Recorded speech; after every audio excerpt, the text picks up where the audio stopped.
Jay Fernandez. Ako po yung head ng Visual Art Committee ng National Commission on Cultural Arts.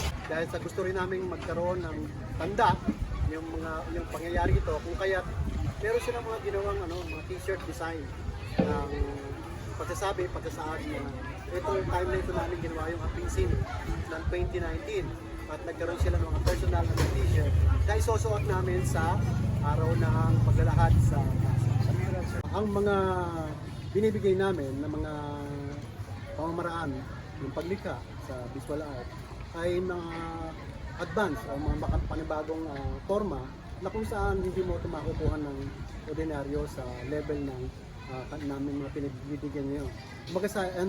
Ito po ay isang silip doon sa mga iba-ibang klase ng sining, pamamaraan ng pagtuturo, pamamaraan din na kung saan mali-level up mo o masusukat mo ang kagalingan ng mga bata at kung saan may guide sila ng kanilang mga teacher, ng kanilang mga guro at kung saan sila itatalaga sa kanilang mga part ng paglikha doon sa mga sa workshop ng Amping Scene.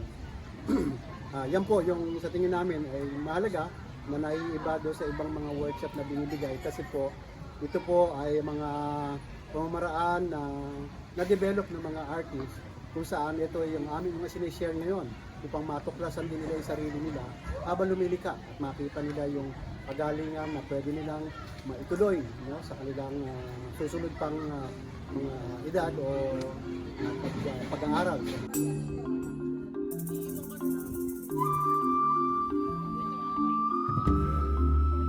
Bagamat lahat ay nag-contribute ng kanya-kanyang kwento o mag-git ng kanya-kanyang likha. Pero pag buo-buo yung kanilang mga gawa, ito yung mga gawa pa at tumilikha ng isang mas malaki pang kwento. Medyo ganun nga hindi yung basta-basta na... Ito, may kasama ng plaster of Paris at gasa.